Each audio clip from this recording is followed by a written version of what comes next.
Hey guys, Dazzler Magic here, and I'm making two videos today on the new Alchemy format because, boy, do a lot of people have a lot of things to say about it, and I'm one of them. By the way, just kind of poking around on the internet, looking at people's reactions to this.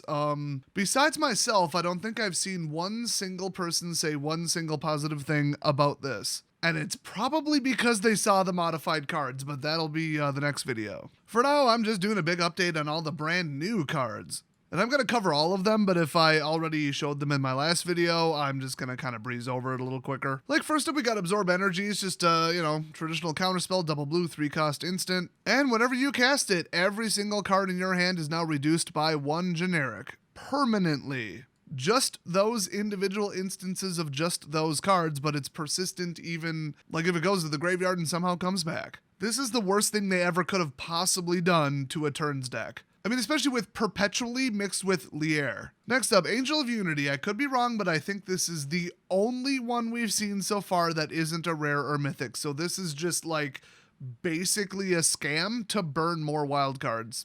If you're not too up on Arena, let me put it this way. I've been playing since the beta. I've given them pretty darn close to $0, and I currently have 385 uncommon wild cards and 5 rare. Anyway, Angel of Unity, 2-cost, white 1/3, flying lifelink, and whenever it enters the battlefield, or you cast a party spell, choose a party creature in your hand, it perpetually gets +1/+1. So pretty tame, but lower rarity, you know. People just really don't like the whole concept of perpetually. I mean, it's listed right on the card, and very few of the perpetually cards were all that, like, broken or overpowered. But the number one thing I heard was, oh, they made it into Hearthstone. Well, I wouldn't know. I've never played it and have no idea how it works. But I guess people, like, either don't like that about Hearthstone or wanted Magic to be different or something. I don't know. If you want to post an extensive explanation down in the comments section, feel free. I'm just on team if the card's gone, the card's gone. Okay, keep stuff in the graveyard with very few exceptions. So the whole perpetually thing is just stupid. Because it just encourages recursion over and over and over and over. And stuff that just keeps coming back it just gets on players' nerves. I mean, there's no two ways about it. So next up, Begin Anew. Oh boy, a 4-cost, double green, double white board wipe. So pretty restrictive, but hey. Sorcery speed, because duh. And then destroy all creatures. Creature cards in your hand at the time that this resolves perpetually get +1/+1. So that's pretty nuts. I mean, a board wipe should be like, okay, let's just reset and drag race to see who can rebuild their board state the fastest. Well, pretty restricted, but also pretty annoying, and I don't think the game needed another board wipe. Great, thanks. So next up, Captain Eberhardt, 2-cost, 1/1 human soldier, legendary creature, double strike. I already covered this one, but spells cast from among cards you drew this turn cost 1 less to cast. Spells cast from among cards your opponents drew this turn cost 1 more to cast.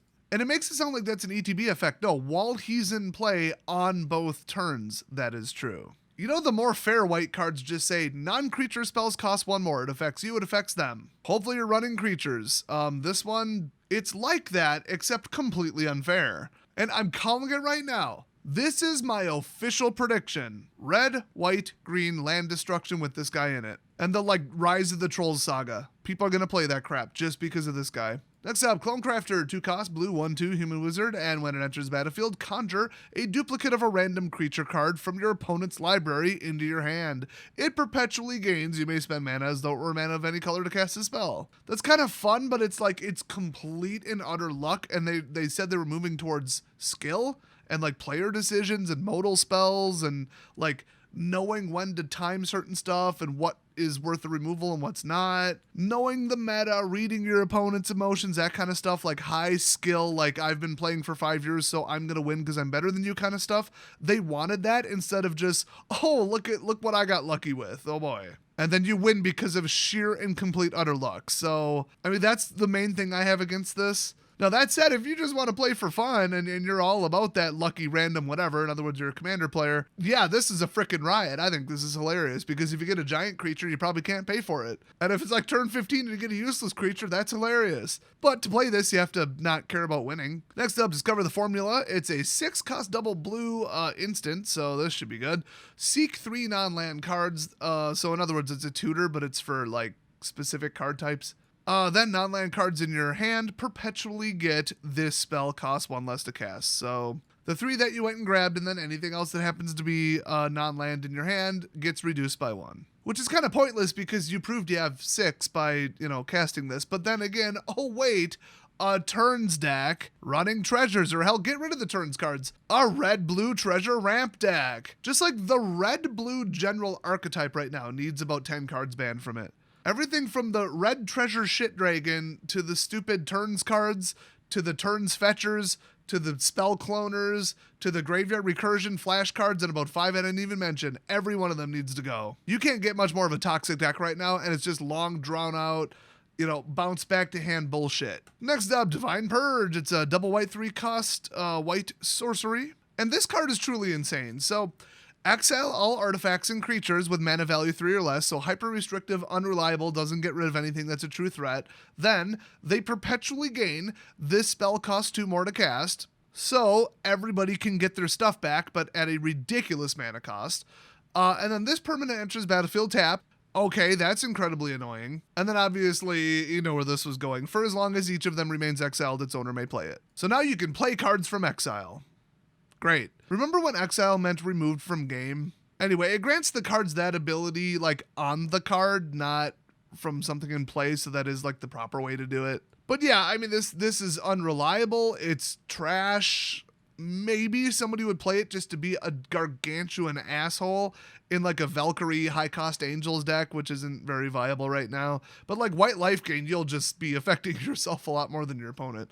And then, who running white has enough mana to bring their own stuff back like this? And then, well, if you don't care and you just want their stuff gone, oh, cool, a board wipe that costs 3 instead of 4 or 5, except, oopsies, doesn't get rid of anything big, and then all the small stuff, they're just going to recast it slowly over time. There is not one good thing about this spell from the person playing it to the person on the receiving end of it. It's just terrible. Next up, Ethereal Escort. It's a 3-cost 3/3 lifelink spirit, and whenever it enters the battlefield or attacks, choose a card in your hand. It perpetually gains lifelink. I mean, nothing really wrong with that. I don't know why they made it a mythic, but perpetually in Disturb, so there's that. This could go on the top end of white weenies. I mean, it's only 3. And that's arguably the top deck in the world right now. Depends what tournament you look at, though.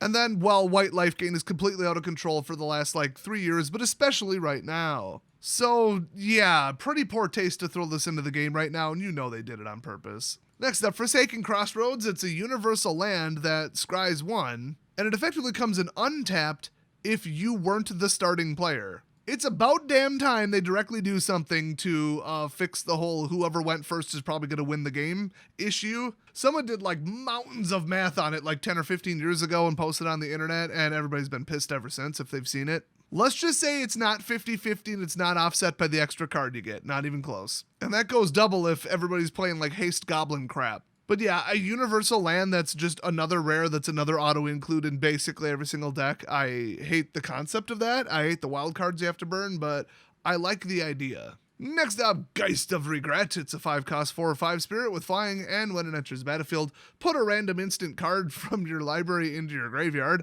then put a random sorcery card from your library into your graveyard. Didn't feel like combining those 2 sentences, I guess. But whenever you cast an instant or sorcery spell from your graveyard, Lear, or natural flashback, but who does that? Copy that spell. You've got to be kidding me. In a turns deck? In an Is It Guild knockoff turns deck? Are you kidding me? Yeah, this thing can go straight back to hell where it came from. At least it's a 5-cost. Next up, Gitrog. I already covered this one. It's kind of complicated, but it's 6/6 with Menace for 4. And you can sack lands and draw a card, so... In other words, it's Gitrog. Oh, then you gotta sack a creature to keep it tapped down, and any opponent can do it or whatever. Kind of neat, kind of obnoxious. Next up, Inquisitor Captain. It's 4-cost white 3/3 human cleric with vigilance, and when it enters the battlefield, if there are 20 or more creature cards with mana value 3 or less among cards in your graveyard, hand, and library, seek 2 creature cards with mana value 3 or less, put one of them onto the battlefield and shuffle the other into your library. I'm trying to picture what deck this would possibly be worth it in, and the only thing I come up with is Angel Cleric crap or white life gain, which... no thanks, I don't think that needs an upgrade. Otherwise, this is the most weirdly specific card, but this is the level of micromanagement they're going for Alchemy, and it is going to be just a disaster. All this does, let's just be honest, is fetch another Luminarch. and Luminarch. Next up, Ishkana. People are kind of pissed that this is digital only because it's like actually a good spider for once. But yeah, 4 cost 3/5 legendary creature spider with reach. Other spiders get +1/+2, and if you pay 1/1 hybrid green-black, you can draft a card from her spellbook. And I took a look at the list. It's a good long list of spells and cards and crap. So yeah, this thing's pretty nuts. Next up, Kindred Denial. It's a 4-cost instant, double blue, and counter target spell. Seek a card with the same mana value as that spell. So you go get something and tutor it directly out of your library, but it could be absolutely any card type. Well, except a land, so basically any spell. If you counter something that like costs 7 and then you don't have a 7, kind of wasted it. Should have probably just run cancel. But if you counter something that costs 3 and go get some just beast that costs 3, well, you still have to cast it. So I don't know. It doesn't seem worth the 4th mana for a counterspell. If anything, you want to go the other way and just look at what your deck is weak against and what would devastate your board state, and then go with either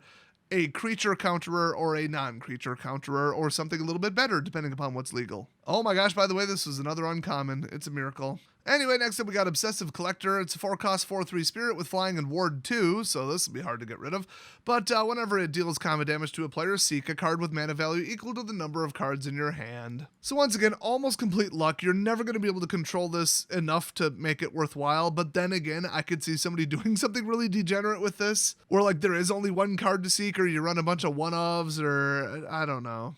I mean, if you really, really, really tried and somehow just overloaded your hand or something, you could make sure it's always 7, but like, what would you go get? And then you still have to pay 7 to summon it. So, or cast that. I don't know why I'm assuming it's a creature. I don't know, more just unreliable, crazy chaos crap. They might be trying to make the game more fun and less competitive, but it's Arena. I guess whoever designed this isn't familiar with Arena and how dickish and hyper competitive everybody is. There is no casual on Arena. You go to unranked and people are playing tier 1 shit. I mean, hell, the Bronze League is full of tier 1 net decked crap. You can't escape it. Then in Brawl, they tried to determine if you're running a tier 1 deck or not, but they didn't really feel like writing a bunch of AI for it. So they based it on just what your commander is. So if you're getting really bad matchups in Brawl, it's probably because you chose a tier 1 commander and then went a different direction with it that wasn't completely dickish, but you're getting penalized because of other people's actions. So I hope you appreciate that. Remember, hyper micromanagement nanny state wizards knows better than you, and they know how to have fun and make a fun game, except they keep screwing it up and they're always wrong.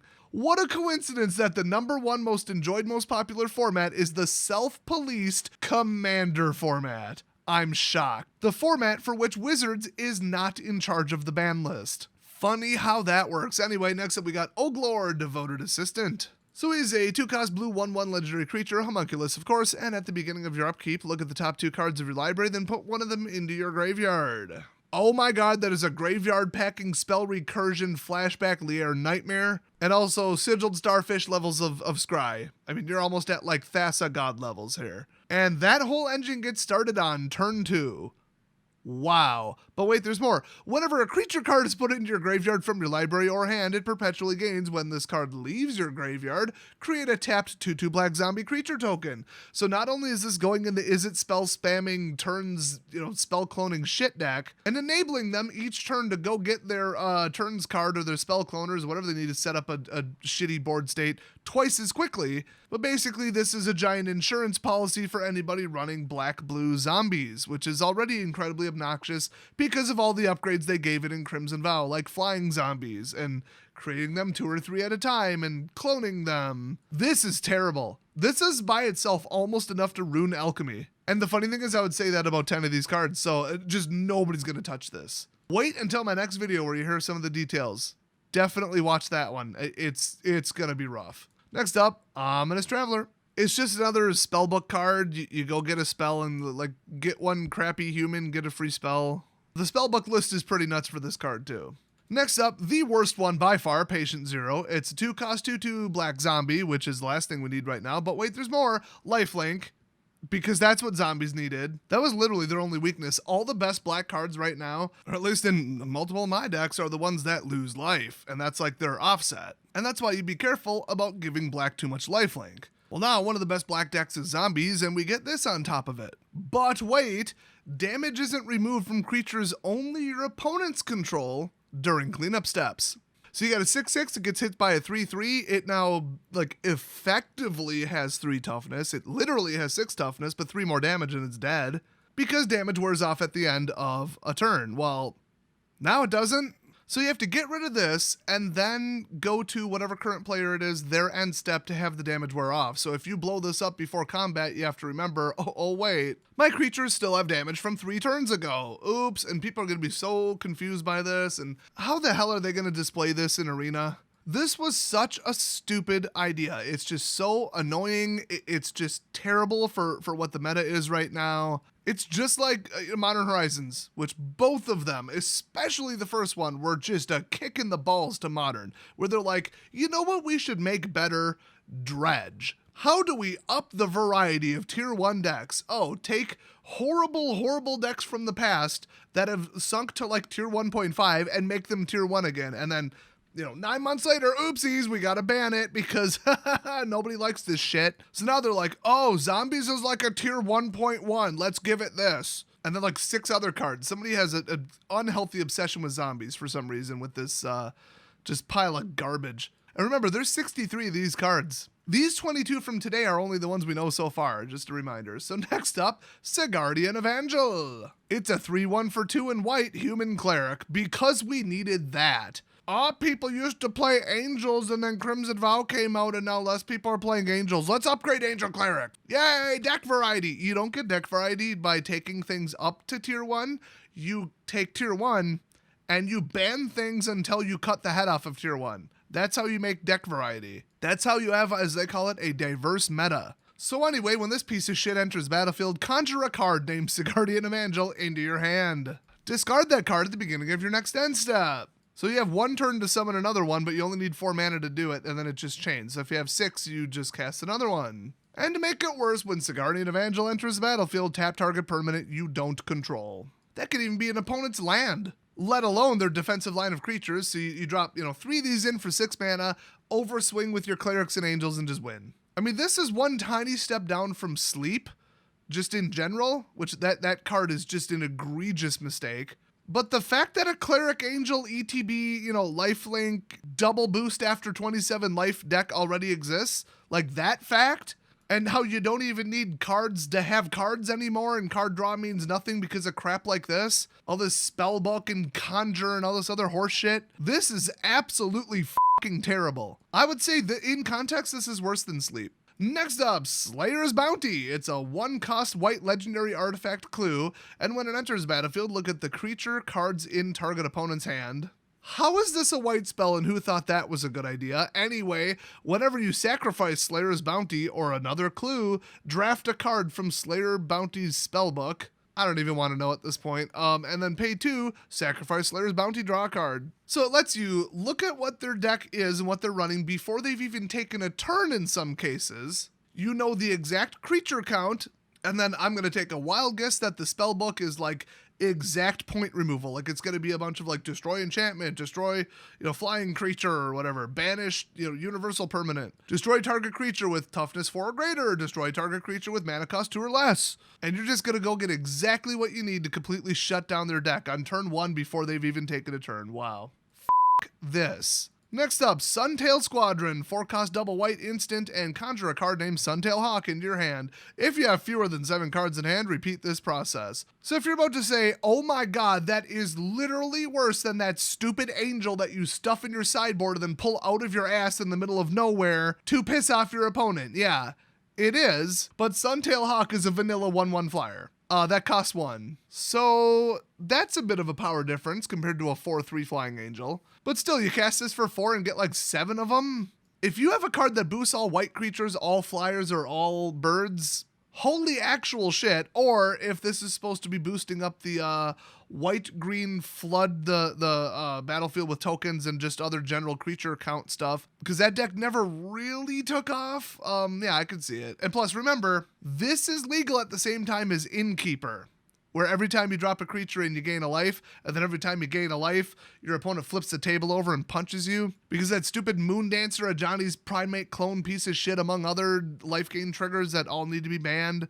Cleric class, not a fan of that one. Yeah, this is on top of all that horse shit. So if you're thinking that isn't a very good card, remember, these are all exactly tailored to very specifically break standard even worse. This is micromanagement on a level that we've never seen before. I just don't get what they thought was good about taking tier 1 and making it worse, what that's going to do for deck diversity. It's literally the opposite, and these people are morons. So next up, Toralf's Disciple. It's a 3/3 for 3 human warrior with haste, and when it attacks, conjure a lightning bolt into your library. I believe I read it as though it meant into your hand, was like, holy crap, that's broken. Yeah, that would be. So next up, we got Toralf's Disciple. I think I drastically misread this one when I first saw it and covered it. So what it actually says is it's a 3/3 for 3 in red, creature, human warrior with haste, and whenever Toralf's Disciple attacks, conjure 4 cards named Lightning Bolt into your library, then shuffle. Let's just say it's turn 3. Okay, you drop this in, you should have almost exactly 50 cards left in your deck. So on average, it's going to take 12 and a half turns to get one of those lightning bolts in your hand. 12 and a half card draws. But it's every time it attacks, so okay, but wait till you get the flashback spell recursion of Lightning Bolt because of Lier. Oh boy. I guess they didn't think of that. I don't think they thought of anything when they designed any of this. They just super narrow vision were like, this'll help this deck, and then didn't think of any kind of other interactions or consequences. This is going to be the most dead on arrival disaster they have ever conceived of since I started playing. I assure you, nobody is touching this trash pile when it comes out. Nobody. So that's it for this shit pile. Watch for the cards that they changed next video, because as of right now, we only have, I think, 6 or 7 examples, but my God, are you going to punch your monitor or chuck your phone into a river? Oh, they weakened all Runes Epiphany and weakened Omnath. Oh, everything's cool now. Everything's fine. Everything's fixed. Except they upgraded the fucking cat cart. That's right. They made the cat cart more powerful. I hope whoever does this, they walk in Monday morning to Wizard of the Coast headquarters and somebody just slaps them across the face and fires them on the spot. Whoever made this decision does not deserve to have a job there. They don't even have the vaguest clue about how to manage the standard meta or what the players want. So watch for that in the near future. That'll be a real treat, and I'll see you guys next time.